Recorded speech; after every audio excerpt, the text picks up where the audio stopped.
தெலுங்கில் புகழ்பெற்ற நடிகர் ராம் சரண் நடித்துள்ள ப்ரூஸ்லி 2 படத்தின் இசை வெளியீட்டு விழா சமீபத்தில் சென்னையில் நடைபெற்றது. விழாவில் தயாரிப்பாளர்கள் RB Choudhary, AM Rathnam, KE Gnanavel Raja, editor மோகன், இயக்குநர்கள் லாரன்ஸ், கௌதம் மேனன், விஷ்ணுவர்தன், மோகன் ராஜா, சுரேஷ் கிருஷ்ணா, ஜாகுவார் தங்கம் ஆகியோர் கலந்து கொண்டனர். மற்றும் படத்தின் இயக்குனர் சீனு வைட்லா, நாயகி ராகுல் பிரீத்தி சிங், அமிதாஷ், இப்படத்தின் தயாரிப்பாளர் பத்ரகாளி பிரசாத் ஆகியோர் கலந்து கொண்டனர். இவ்விழாவில் நடிகர் ராகவா லாரன்ஸ் பேசும்பொழுது, எனக்கு தெலுங்கில் நடன இயக்குநராக வாய்ப்பு கொடுத்தவர் சிரஞ்சீவி சார் தான். அவர் இல்லை என்றால் நான் இப்பொழுது நம்பர் 1 டான்சராக ஆகியிருக்க முடியாது. ஒருமுறை சிரஞ்சீவி சார் நடித்துக் கொண்டிருந்த படத்துக்கு நான் டான்ஸ் பண்ணி கொண்டிருந்தேன்.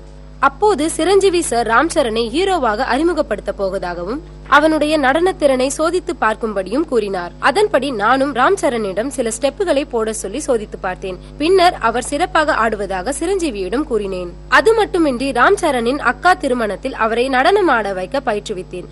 அச்சமயம் அங்கு வந்த சிரஞ்சீவி சார் என்னிடம் ராம் சரணுக்கு எத்தனை மார்க் கொடுப்பே என்று கேட்டார். நான் 90 மார்க் கொடுப்பேன்னு சொன்னேன். 100 மார்க் கொடுக்க மாட்டியா என்று கேட்டார். அதற்கு சினிமாவில் நிறைய பேர் டான்ஸ் பண்றாங்க, ஆனால் 100% முழுமையாக டான்ஸ் ஆடுற ஒரே நடிகர் நீங்க மட்டும்தான் என்று அவரிடம் சொன்னதாகவும், ஆனால் இப்பொழுது உங்கள் மகன் ராம் சரண் டான்ஸில் மட்டுமில்லாமல் நடிப்பு, ஆக்ஷன் ஆகிய அனைத்திலும் கலக்கி வருகிறார் என்றும் சிரஞ்சீவியிடம் கூறியதாகவும் கூறினார்.